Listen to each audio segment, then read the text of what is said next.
Hello, everyone. My name's Ian Carruthers. I chair the International Public Sector Accounting Standards Board. I'm sorry I can't be with you today, either in person or even virtually, because I'm actually presenting at an event in Washington at exactly the same point in time. However, I hope this video gives you a very good flavour of all the various activities that IPSASB is undertaking at the moment and provides you with very good input to support your discussions over the next day or so. So in the video today, I'm going to update you on IPSASB's work, both in terms of financial reporting standards and also in terms of sustainability reporting standards. So I'll give you an overview of the board itself for those of you that are new to the board and its work. Talk a little bit about the overall context set by the new 5-year strategy that we approved last autumn, and then I'll talk about each of those areas in terms of financial reporting and then sustainability reporting. So just a bit of background about the IPSASB. It is the global public sector standard setter. Historically working in the financial reporting space with the development of international public sector accounting standards covering most areas of public sector activity. And then we also have 3 what we call recommended practice guidelines, which are non-mandatory guidance for general purpose financial reporting outside the financial statements. And then most recently, we have our first exposure draft of a sustainability reporting standard on climate-related disclosures. Now, our activities are conducted through full G process in terms of not only the development of the material, but also regular exposure for public comment. And that is actually done on the oversight of the Public Interest Committee, which comprises representatives from the World Bank, IMF, OECD, and the Supreme Organization of Audit Institutions, INTERSI. The funding for the board comes primarily from the International Federation of Accountants, but also from the Asia Development Bank. WorldBank has provided us with funding for sustainability reporting, and we're also funded by several governments. The board itself is a very diverse board, as you can see from this map. We're a gender balanced board coming from literally all around the world and from a variety of backgrounds, from preparers, auditors, standard setters, academics, and so on. So that makes for some very rich debates. Now, in terms of our overall strategy that we approved for the next 5 years in the autumn of 2024, what that did was actually to expand the perspective for the board from not just delivering global standards for financial reporting, but also to include sustainability reporting going forwards. And we've also maintained our focus on inspiring adoption and implementation, working not only at jurisdiction level alongside governments and international organizations promoting adoption and implementation of the standards, but also making sure that they are actually used. So promoting their usage both for public financial management and with the sustainability reporting standards contributing towards sustainable development. The new strategy for 2024 to 2028 builds on a very active period of standard setting in the previous 5 years. And very much we were focusing there on providing a stable and complete suite of standards for financial reporting. So if you look at what happened during that period, we issued 8 new IPSAS. Those superseded 5 of the existing standards. And in terms of the focus on the public sector, you can see from this diagram, from those at the top, which are relatively close to underlying IFRS pronouncements, down to those at the bottom with the full blue circle that are wholly public sector specific and developed for the public sector. Overall, the focus increased over that 5 years through the work that we did. The key area of change was actually in terms of how up to date we were with relevant changes in the underlying IFRS standards. So what this chart shows you is at the green at the bottom, that's where we're on a current version of the IFRS standard and we're up to date with all consequential amendments that are relevant to the public sector. At the top, the red is where we're on an old version of the standard. And if you look over the 5-year period, a major change as we actually caught up with the new standards that the International Accounting Standards Board had issued whilst we were developing our own conceptual framework. So a very rapid period of development during that period. And during 2024, we continued to issue new pronouncements, so final pronouncements on, for example, the long-running leases project with new guidance on concessionary leases. Also, a couple of the first final outputs from the natural resources project with the new IPSAS 50 on exploration for and evaluation of mineral resources. And we were also continuing the final phase of the catch-up with changes in the IFRS standards, picking up some of the IFRIC interpretations. But in addition to those final pronouncements, we also issued a number of important exposure drafts. So we issued an exposure draft proposing an update of our standard on first-time adoption, IPSAS 33, where constituents had told us that it needed to be clarified. And so we've issued proposals on that area. And then in September, we issued 2 very important exposure drafts, the first on tangible natural resources, and then we also issued the exposure draft on climate-related disclosures. So a very busy year during 2024. Now, in terms of our future work programme going forwards, that's what the programme looks like at the moment. So you can see those pieces of work on climate-related disclosures and tangible natural resources, really a top priority for us in terms of moving those through to final pronouncements.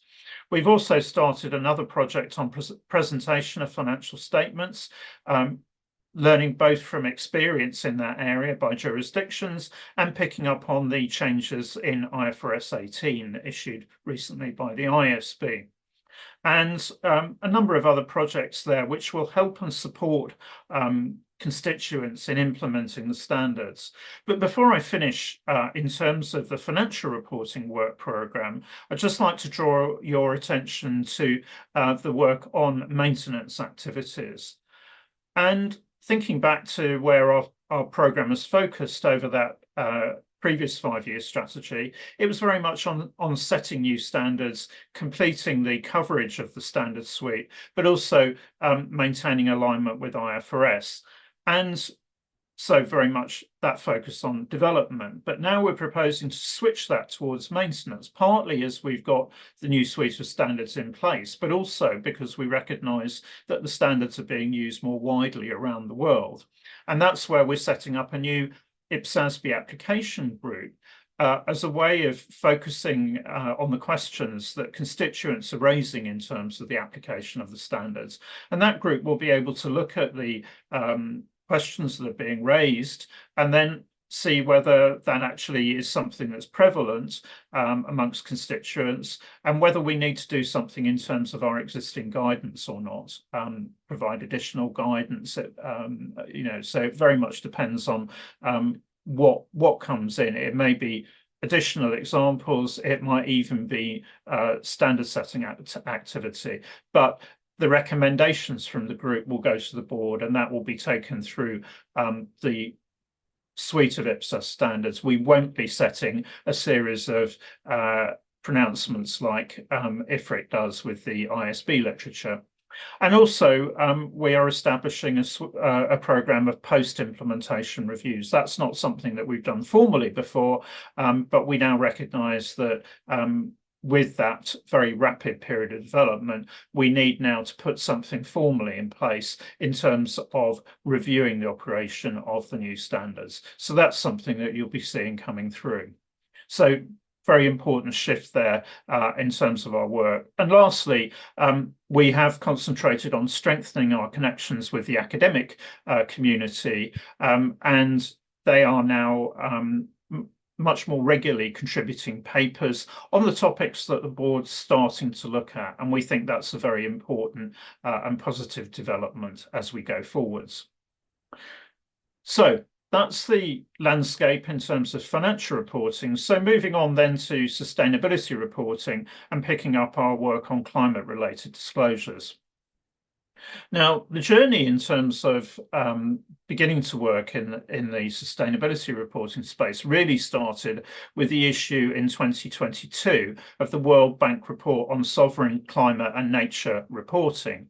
And what the World Bank was saying was that there were very rapid developments going on in terms of corporate reporting on climate through the work of the new International Sustainability Standards Board. But the same wasn't happening for the public sector, for sovereign entities. And in particular, the climate challenges that governments face are likely to mean that they will need to call on the capital markets. And the guidance really was not actually addressing those needs for the public sector. Really important because finance will be a key enabler in addressing climate change going forwards. So the World Bank said something needs to be done, and they actually asked IPSASB to consider what might be done. So as a result of that, we developed our consultation paper on advancing public sector sustainability reporting. And in that, we proposed that international public sector guidance was needed because of the specifics, perspectives and activities of the public sector. We proposed that IPSASB could, if appropriately supported, lead the development of standards for the public sector. And we were proposing that we needed to move forward with that quickly, building on international guidance. And we were also proposing that amongst the first projects, climate should be there because of the urgency of the challenges that we all face. Now, we got very good support for the proposals in the consultation paper, certainly from the roundtables that we did around the world, well up into the 90% levels for all the questions and all the proposals that we put in that. So we began to think, well, okay, how should we move this forward? And in terms of approaching this, what we've done as we proposed in the consultation paper is to build off international standards. So in the case of IFRS, particularly S2 in terms of climate-related disclosures, but also relevant requirements for S1, and also relevant pieces of guidance from GRI. Now, we decided that climate was the priority. We only had limited resources, so we decided we should move ahead with that as the priority project, kicking that project off in the summer of 2023. In moving forward with that, we very much started to consider some of the particular aspects of the public sector, in particular their role in terms of the broader sustainability environment. And if you look at climate, governments have a very particular role in terms of delivery against the international agreements, Paris Agreement, UN SDG 13. And the reason for that is if you think about those overall targets, actually they have a role in terms of influencing activities and the movement towards those targets in other parts of the economy, both in the private sector, but also in the household and non-profit sectors. So in terms of structuring the proposals in the new guidance, we've actually thought about it in terms of what we've called own operations, the day-to-day activities of organisations. And there we've built off the IPSASB's guidance in its S2 standard on climate.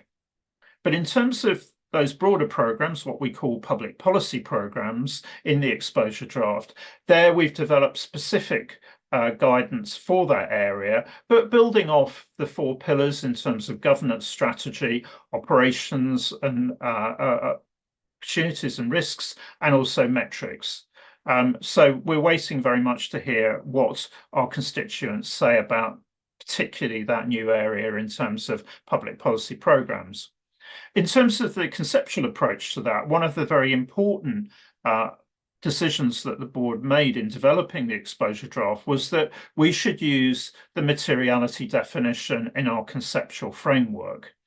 And also that the reporting entity should be the same reporting entity as for the financial statements. And really what that does is it promotes a connected and integrated approach to reporting, focusing strongly on decision-making and accountability and reporting to primary users, as in our conceptual framework. Now, since we issued the exposure draft, we've begun to think about the the way forward in terms of the reporting landscape, and what should IPSASB be doing in that landscape? And this challenges you to think about, well, what are general purpose financial reports, going back to that point about finance as a key enabler in terms of sustainability initiatives.